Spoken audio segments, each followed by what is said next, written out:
What's going on, guys? Welcome back. In the last video we took a look at the Ray Blade Impulse. Now we're going to be taking a look at the Hexa 124 scale Lord Impulse. Very cool kind of variation of that. It's kind of similar design, but it's got a different kind of armaments and stuff going on with it. It's got a cool tail in this case as well too. Once again, it has two different modes to it, and we'll be taking a look at all of that here in the review today. So as always, guys, a reminder that US Gundam Store, we do carry all this cool Hexa stuff and other stuff from Kotobukiya and Bandai and all that kind of good stuff that you guys are looking for. So check the link down in the video description below for the US Gundam Store site, and my coupon code is down there as well too. But for now, let's go ahead and check out the box, and then we'll check out the kit.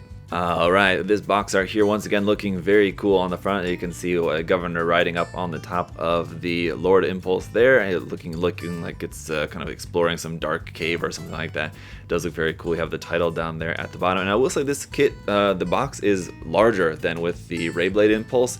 That was like this, and this is a good amount deeper of a box, so you got quite a lot of stuff in here. It looks like over here on the side of the box there you can see the Zoatex mode, or just kind of the beast mode, I guess we could call that. How it's looking very cool. It's got these armaments up there around the front of the head, and then it's got that big long tail. It's got the vehicle mode there once again as well too, and you can have your governor riding on top of that. And then over here a look at the gimmick, just with it holding, I guess, a sword blade or something like that in its mouth.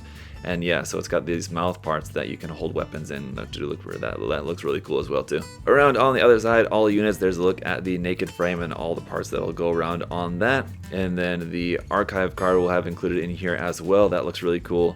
The hexagram, again, just the generic Hexa parts that you can use for customizing this, and then some information there. You can just use that QR code to scan for some more information about the series in general. And then over here, the list price is going to be 5,200 yen for this. So coming in at 700 yen more than the Ray Blade Impulse. That does make sense. Obviously, like I said, the box is bigger, so there's definitely more stuff in the box. 700 yen is not that big of a difference. So it does seem pretty fairly priced, I suppose. So let's go ahead and start down here with the instruction manual for this. And once again, it's going to be pretty standard. There on the back, you can see an image of the kit. And on the inside here, we've got our cardifile, which is, again, is some pretty cool looking artwork there with it using its tail to smash some other enemy or something like that as it's dashing by. It looks very cool. Around the other side, we got some more information about that. But again, with the Ray Blade Impulse and then the Lord Impulse, these are definitely ones that I think are going to be more appealing to those of you Zoids fans. This definitely reminds me of Zoids, right? Obviously with the Liger Zero sort of looking appeal of this. Anyway, back to the instruction manual. On the inside there, you got a look at the front and back here for our color guides. You got some nice reference images there for that. Opening it up here, you got the parts list and then just basic instructions for how to cut out the parts, and then we just get into the construction of the kit. But if we zoom past that a little bit to our middle pages here, we've got an illustration which does look very nice, and some line art over there on the side of the vehicle mode. A look here, another detailed illustration there of the tail. No illustration of any particular governor figure in this case, which is interesting. Then over here, our color variants for this. So if you wanted to make it more kind of white and black, or a little bit kind of like camo, kind of beige and green camo for that, that also looks pretty cool. Just gives you some options there, how that might look in some different colors. That's nice. And the rest of the manual is just finishing up the construction, and then at the back it will give us a look at how to do the transformation as well, and just like the gimmick of it being able to hold the weapon in its mouth and things like that. There's the transformation. And then a little hint here for the Lord Impulse customized plan, so just giving you an idea of how you might be able to customize this into this big monster kind of thing. So that's kind of interesting. It looks like you can make this basically with everything that's included with this by just moving some parts around. You can turn it into this big sort of beast sort of thing instead. So kind of interesting. I won't be doing that, but you could do that, I suppose, if you wanted to. Alright, so once again with this kit, no decals or markings of any kind, so we'll just get right into it here with the PC runner in a kind of dark brownish gray color. And then once again, we've got a set of 5 of these tire parts in this kind of black rubber that are not connected to any runner or anything, so you just got these out to the side separately. And also your pre-pinned joint parts there, and our K runner, which once again is in a clear orange color. Runner A is going to be in this metallic dark brownish gray color here for a bunch of joint parts. Runner B is going to be once again our molded silver parts here. We've got 2 of this B runner. Runner C is some pieces here in black with some very nice detail on there. Runner D is some more of that metallic dark brownish gray color here for some more joint parts. Runner E is a big runner here in dark navy blue for some of the main armor pieces for the kit. Runner F, some more pieces in that metallic dark gray color. And the same thing for runner G here, it looks like as well, also including the same kind of cannon parts that we had with the Ray Blade Impulse there, it looks like, as well as some other joint parts and everything. And the same thing here for runner H as well too, just some more joint parts and all that. We've got 2 of this H runner. And then runner I is once again in this really nice dark reddish color. We've got 2 of these as well. And here's where it starts to differentiate. So our J runner on the Ray Blade Impulse was our clear blue parts for the blades. Now in this case, it's this is just some more new mechanical parts here for this. We've got 2 of this J runner. Runner L looks like it's probably the parts for the tail pieces. We've got 2 of these L runners. Runner M is some more pieces here in the dark navy blue color. And we've got some more of those here on the N runner as well. We've got 2 of the N runner. Runner O is some pieces here in a light gray color. Looks quite nice. And then runner P as well, some more pieces there in light gray. We've got 2 of the P runner. Runner Q is a few more pieces there in dark red. Runner R is a few more pieces in that dark metallic color. Runner S is a few more pieces here in molded silver for some knife blades and everything, looking very cool. And then runner T is some parts there in clear blue. And then last but not least, once again, is our generic Hexagear parts. We've got the A runner, 2 of those, and the E runner, 2 of those as well too, for all of our generic Hexagear joint parts. Well, there you have it, guys. For that little bit of increase to the price, seems like there's a lot more that you get in this box, so that's really nice. So it seems like between the 2, this is going to be the one you're going to want to get. But then again, let's go ahead and just build it up and see the 2 of them compared. Maybe you're the kind of person that just prefers the look of the Ray Blade Impulse. That's perfectly fine as well too. I think both of them look pretty cool, but let's compare them in the review portion. Let me build it up, and then we'll see how it looks. Alright guys, here it is all built up, and I gotta say, kind of as I expected, I do definitely like this one personally more than the Ray Blade Impulse. I like the kind of extra armament that it looks like it's got on the front. Actually, the guns on the front of the face are actually the same as with the Ray Blade Impulse. They just have the added ammunition containers there on the side as well too, so it kind of just really bulks those out. And the whole thing with it holding in its mouth kind of claws there, there's a bunch more bulk added onto the head with all that kind of going on. And then just the general kind of change of the style of it, having this kind of all these like safety bars, whatever I guess you would call them. I don't know exactly what you would call them. The gray bar detail parts going all around on the kit is a really cool aesthetic for this kit. I think it's a really cool design.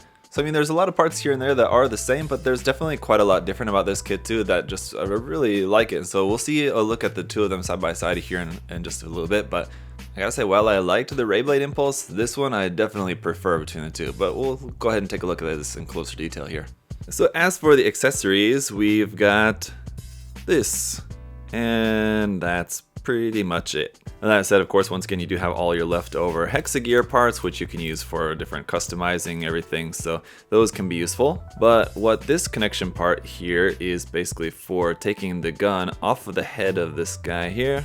And you can plug that right into here like this, and then you can hold this in the hands of a governor. So if you wanted to have a governor holding onto this and just firing this just like a 2-handed grip, and then you have this peg here on the bottom too, you could mount this onto something for like a mounted weapon onto the back of something, or you could just omit that part of something if you wanted to have it just holding in the hands. But that's what that option piece is for, and otherwise just everything that you get is just right on the kit. So once again, we've got these new parts here on the side of the head, which will give you these big ammo boxes, and then the mouth, which will open up. He's got a sort of bone in the mouth, which it basically acts as a connection piece, so you could connect something else onto there or something if you wanted to.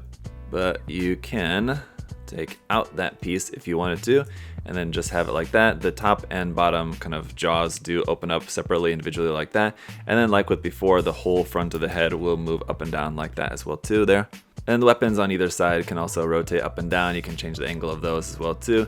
And then once again, the neck will move side to side, the whole kind of front of the neck.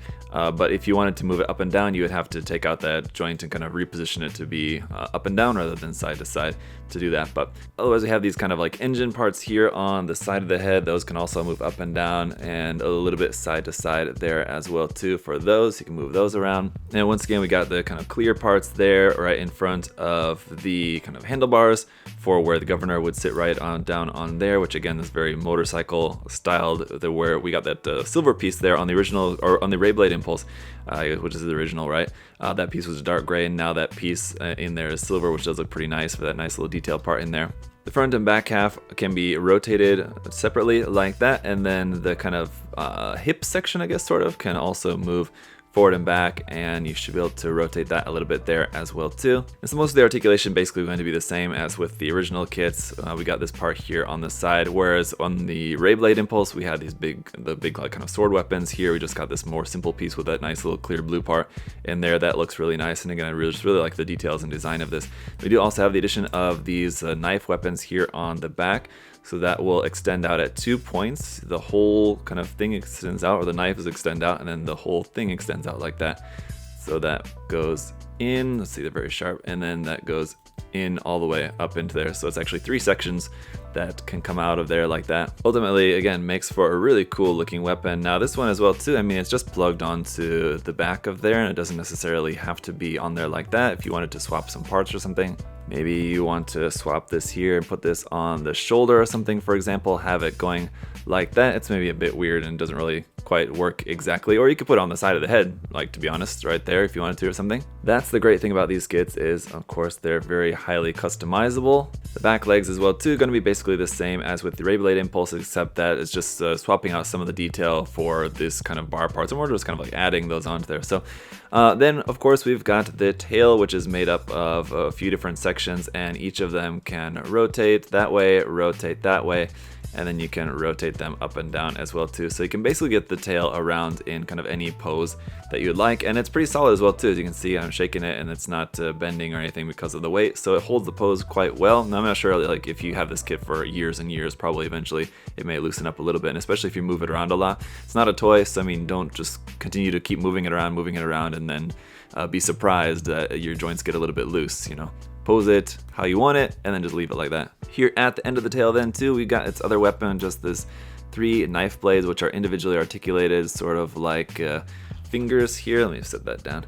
So you got some individual articulation here with those, and that can go like that. So again, really cool kind of weapon just to be there at the end of the tail, so it should make for some really cool posing. So here's a look at the two of them side by side. I think they're both really cool in their own unique ways. So I really like how they don't just look like a recolor.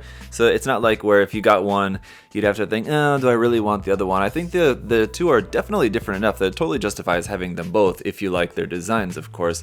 They're not just like a simple recolor with like one new part or something like that. There's a lot kind of different about them. And so they both kind of look like they have their own kind of suitable purposes in the battlefield, I guess, or this one, it seems like it's a little bit more geared towards artillery, but then you do have the close range weapons in there as well too. And this one as well doesn't pack quite so much ammunition, but then it has like the big large energy sword weapons kind of things on there as well too.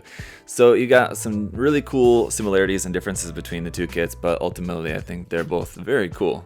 But so there you have it, guys. Really, again, a really cool kit, and especially if you're a fan of Zoids, you know, this is a really great option for you guys. You know, it's not exactly Zoids, but it's a really cool kit and kind of has that same similar kind of vibe. Again, like I'd mentioned in the review of the Ray Blade Impulse. Well, neither of these kits really come with anything in the way of like external accessories or things that you can add to it. Again, there's a lot of customization that you can do just with what you have included, and of course, almost unlimited customization that you can do with just all the other kits in the line, all being very compatible with each other. And so if customizing these kits is something that you want to play around with, you know, having the more kits you get from the line, the more options you're going to have as far as mixing and matching parts and making some really crazy cool stuff. There's definitely a lot of, you know, opportunity there for making a lot of really cool things that you can do with these. As for me personally, really liking these two kits, this still doesn't necessarily make me super excited to check out more kits in the Hexa gear line, because again, basically for me it just comes down to the design. I really like the design of these two, but a lot of the other ones, I just don't really like the design of them quite that much. But you know, I can say just from my experience working with these that they are a lot of fun. They have pretty minimal seam lines on them, really, to be honest, because there's so many, like, they're just very made up of a lot of different pieces. They're not really meant to look like they have like big large sections of armor where you would normally find seam lines, things like that. For the most part, they don't really have too much of that, which is nice as well too. You know, I can say that the line is overall very enjoyable and it's really cool, again, depending on what you want to do with it, but especially if you're looking into customizing, and there's so much fun that you could have with these. But if someone were to ask me to recommend one or the other between the Ray Blade Impulse and the Lord Impulse, I personally like this one. I think it is a little bit more expensive, but I think you get quite a lot out of that added price. You know, I think that extra 700 or so yen, I think, does give you quite a lot with his new version that I really quite like. So the value is there, and also just the design. Personally, I just like the design of this one a little bit more. But I do really like them both quite a bit, and I like them both kind of separately for being their own kind of different thing. And what you could do is even just mix and match some of the parts between these two kits would also be pretty cool as well too, I think. So anyway, that's going to be my last thoughts on this kit though, guys. If you do have any other further questions, you can feel free to ask those down in the comment section below. What do you think about these kits? Do you guys enjoy the Hexagear line? Are you building Hexagear kits or not? Is it something you're interested in? Let me know your thoughts down in the comment section below. And of course, if you guys want to check out some of these kits, we've got a bunch there at US Gundam Store, so check out the link down in the description, as well as my coupon code there as well too. You guys can use that to save 10% off these and everything else there on the store as well too, so check that out. Thank you guys so much for your support. Liking the video, commenting, subscribing, all of that is also greatly appreciated. So till next time, guys, hope you're all having a great day. I'll see you guys later. Bye bye.